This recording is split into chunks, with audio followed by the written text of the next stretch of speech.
Today's topic is how to handle a fever. And this is such a common problem.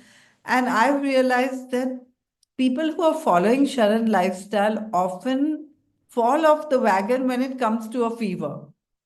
And that's why I thought that this was a very important topic to do. Tell me, how many of you know or can say what is fever? Why do we get fever? And what you all said about what is a fever is truly correct.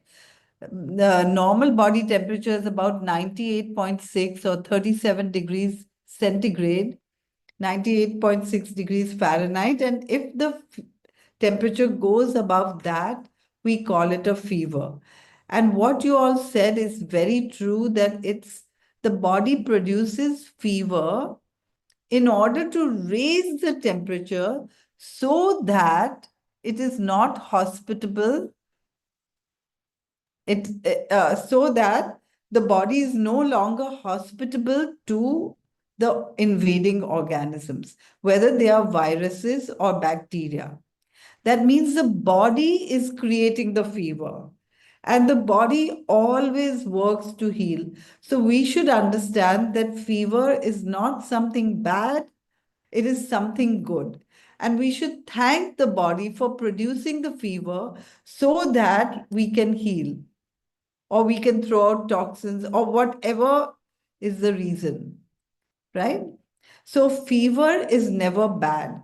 And the reason I wanted to share this with you all is because I recently came across two patients. Actually, they were both on the same day, and one of them had a flu, and the doctor gave her an antiviral. And honestly, these antivirals never work. And she was sick with the flu despite the antiviral and also despite taking the usual Dolo 650 in the beginning for 2 days and 3 times a day. She was sick with this fever for a whole week. And when she came out of the fever, she was feeling very weak. And on top of that, she had rashes all over her face and body. And the skin was drying and scaling, and it wasn't even required. But what was worse was that immediately at that time, she was diagnosed with herpes, and her doctor put her on another antiviral. And though I said, please don't take a medicine, because the herpes was on the face, close to the eyes, she was scared. She took the other antiviral too. So, what I really want to explain is that these medicines are not helpful, or rather, let's not say that. These medicines could be helpful, but the condition has to be severe enough for us to take medicines. She said her fever was 104 degrees.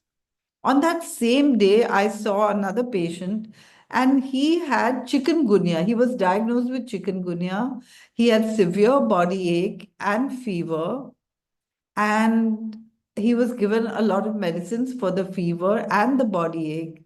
And even after 2 weeks, he was not free of the body ache and the joint pains and all of that, and he was still taking medicine. Now, I've been through chikungunya and I've seen that because I didn't take any medicine, I didn't even have joint pains. Maybe that was my luck. But so many people who go through chikungunya have joint pains that last even up to a year after the disease. And none of this happened to me. So, what I realize is that if our body knows how to heal, we should never interfere and we should never take a medicine to bring down the fever. So then what should we do to counter the fever? And sometimes the fear is that the fever has gone up to 104. And I want to assure you that the fever, because our body has a thermostat, the fever will never rise above 104. So we don't even have to worry. But the reason the body is raising the temperature is to stop the multiplication of the bacteria or virus so that it has time to produce antibodies to fight the bacteria or virus. And once it fights the bacteria or virus, not only will you be well and the fever will come down because it's no longer needed, but you will be immune to that organism for a long time because the body has produced its own antibodies against it. And if we were to bring down the fever, then the bacteria can multiply. So the doctor has to give you an antibiotic or an antiviral. And if we are very lucky and there's no antibiotic resistance, the antibiotic will work and maybe the bacteria will be killed, but we will not be healthier in any way because we have now not produced the antibodies against that organism. And now we can get the same problem again. Is it worth it? Right? So we have to understand that bacteria and virus are not the cause of fever.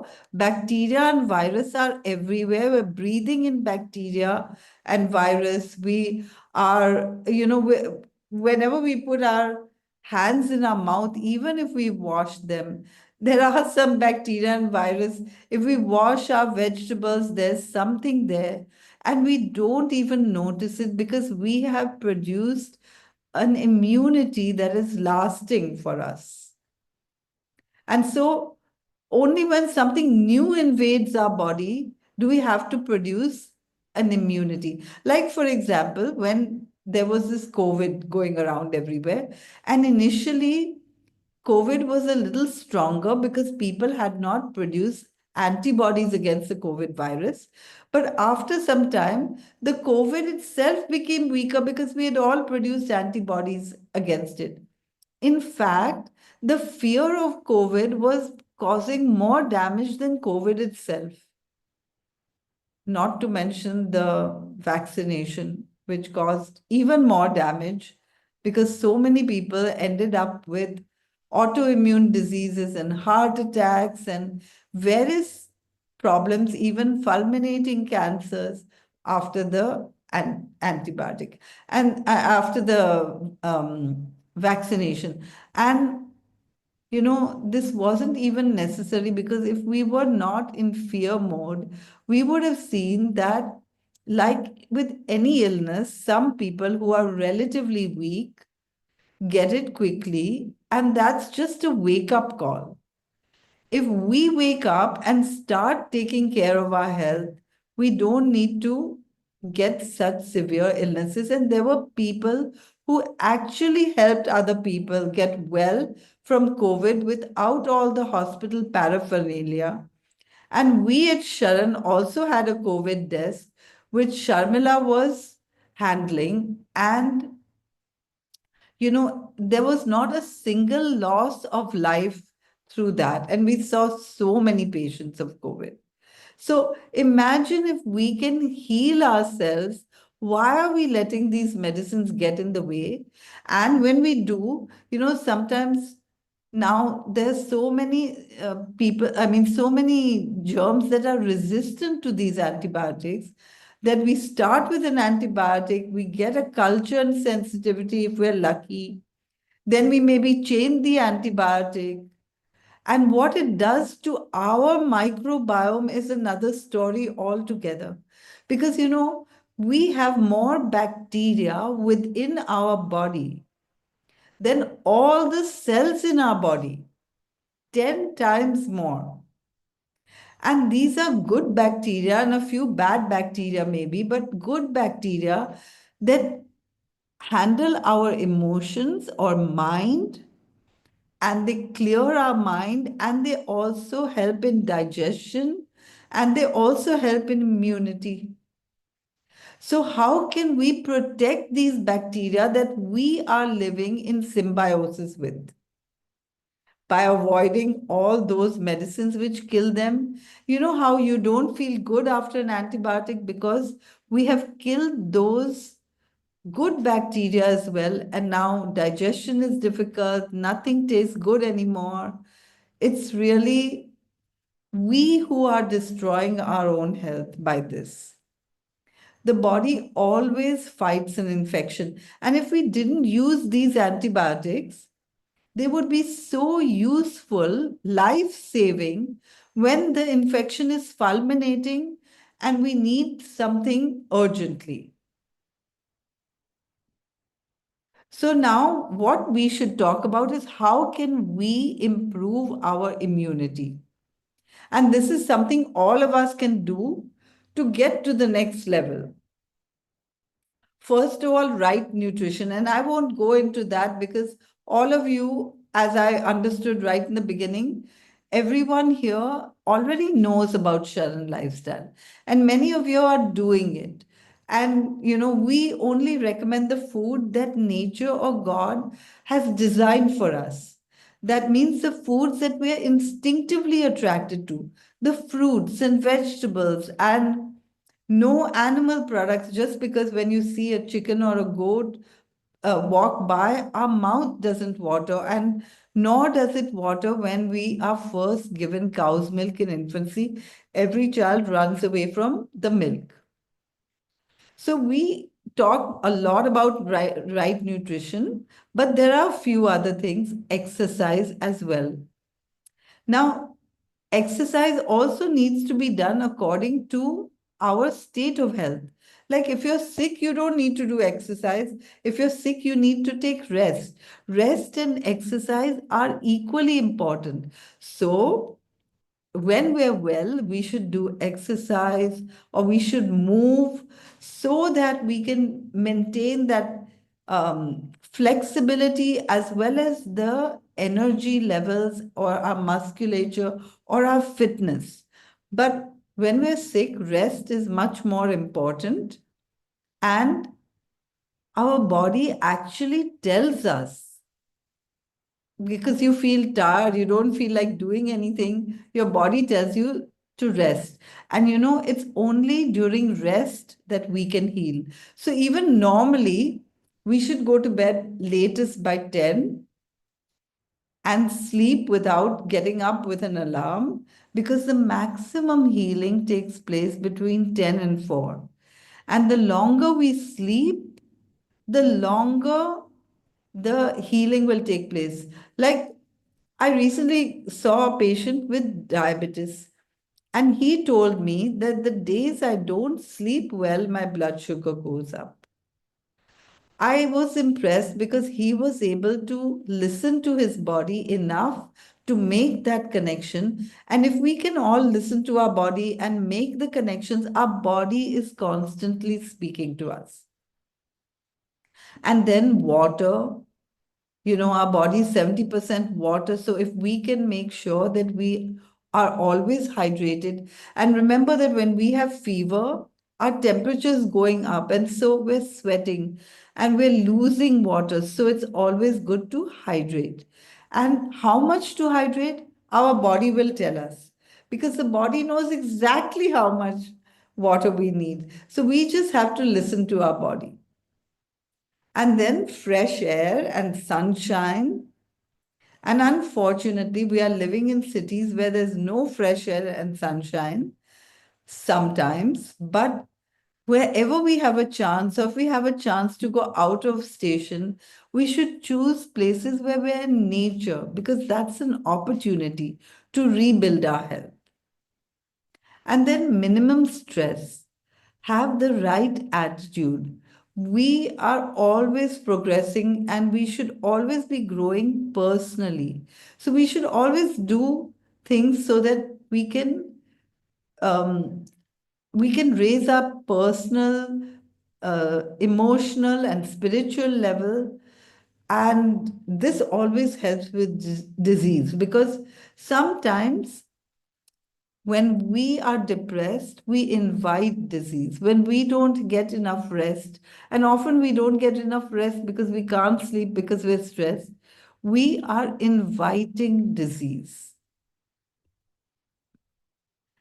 And then, of course, exposure to the offending organism.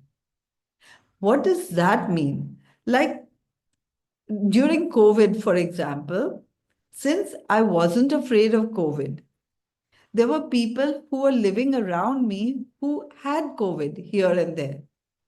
And I knew that if I go near them or go to help them or bring them some food, I could get COVID, but I knew that my body is really strong. And what I'm going to get instead of COVID is immunity to COVID. Because, if the bacteria come closer to me, otherwise, how will I get immunity? If I go around with a mask and never face COVID, then when it comes to me, by chance, I'll get COVID. But if I get little bits of COVID infection and my body can fight it and build an immunity, I'll never get COVID. So I never got COVID. Now, should we take medicines and supplements? Honestly, vitamin B12 and vitamin D are really important because we can't get them in our normal artificial lifestyle. And so we should take just the amount needed. But beyond that, in general, medicines aren't required and definitely not required for most fevers. And in fact, there are side effects of the medicines that are commonly used as antipyretics that we often, or not you guys, because you are all knowledgeable, but that many people have in their cupboards at home regularly. For example, brufen. Now, brufen can be harmful to people who have had heart disease or mild or moderate heart failure or who have ever had a stroke or kidney or liver problems or asthma or hay fever or allergies or Crohn's disease or ulcerative colitis. But who knows this? Brufen is just taken off the shelf and taken when we have some pain or we need something to bring down the fever, isn't it? And even if you don't do this, you will know so many people who do these kind of things, right? And so it's really important to look at the side effects of every medicine before we take them. Oh, sorry. Then aspirin.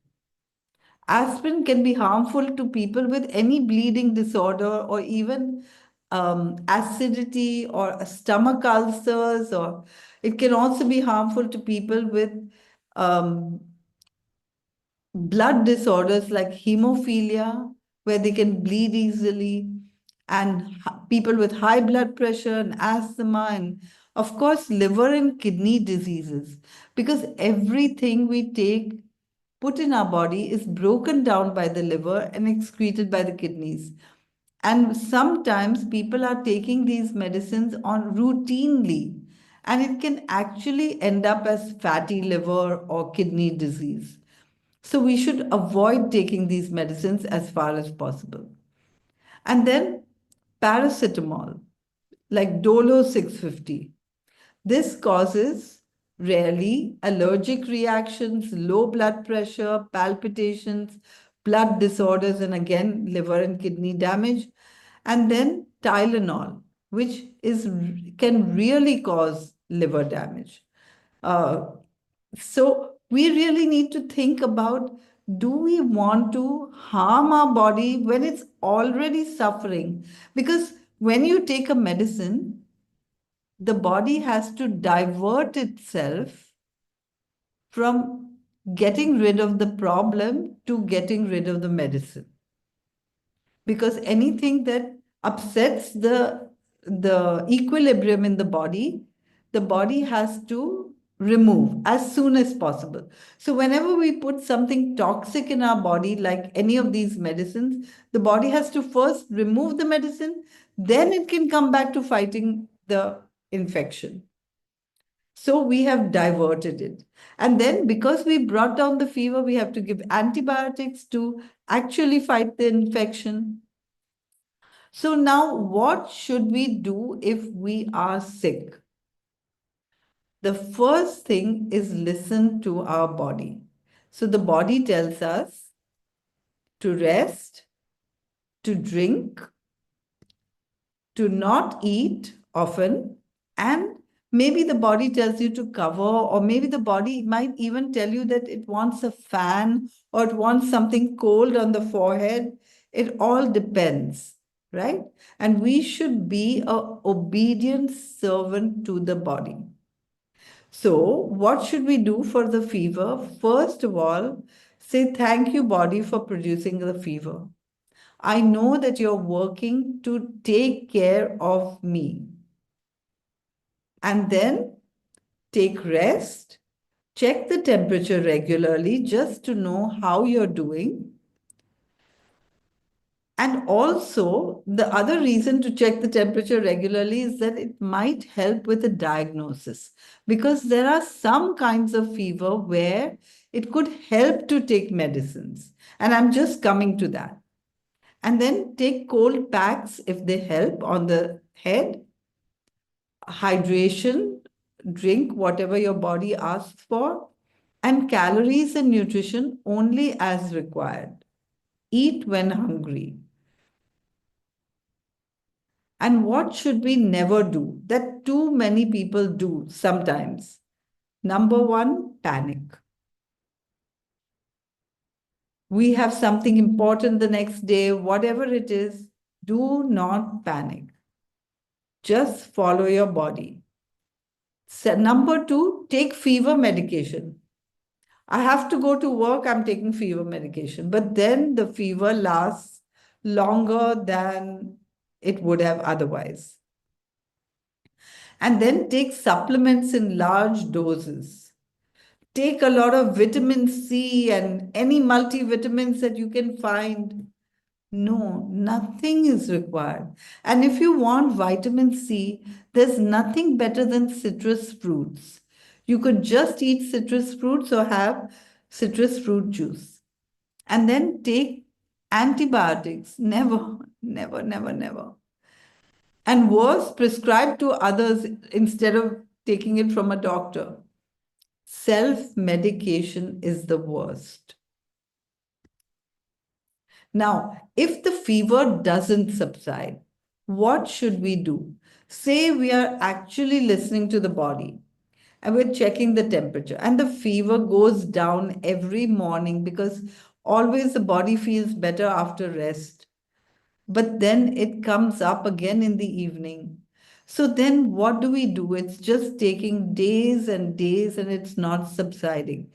Then we should really list down all the symptoms and see a doctor to get a diagnosis, because each disease has a different set of symptoms. For example, chikungunya has a certain set of symptoms, which is, any viral infection has the symptoms of sudden onset, high fever, body ache, and you just don't feel like doing anything. Like COVID, you feel smashed immediately. So now you know that it's a viral infection. And what's important to know about viral infections is that there's really no medicine for a virus. So no point going to the doctor, just listen to the body. But if you don't know what the diagnosis is, it's still worth getting a diagnosis.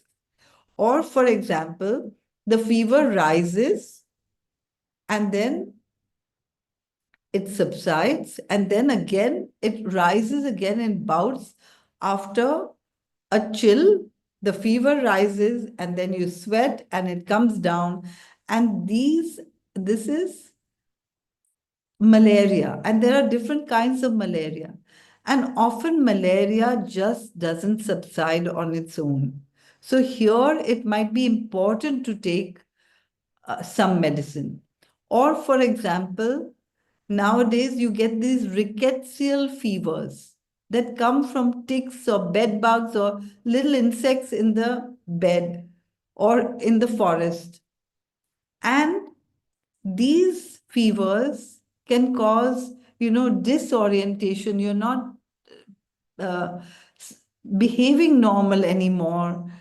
And these also need to be treated urgently.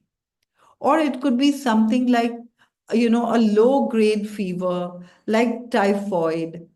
So once, you explain the characteristics of the fever to the doctor may be able to tell you what the diagnosis is and may even order some blood tests or other tests to confirm the diagnosis. And then perhaps the correct treatment can be given if it's really required. So now we're treating the actual problem, which can be important, but we're not treating the symptoms. Like, we're not going to do something to bring down the fever, we're going to do something to kill the organism that your body cannot fight right now, so that you can build up your immunity later and fight it the next time if it occurs. In order to solve any problem, we must always remove the cause of the problem. And so, if we have to remove that offending organism, sometimes it's okay. But we shouldn't try to remove it every time, because it's that organism that's helping you build your immunity.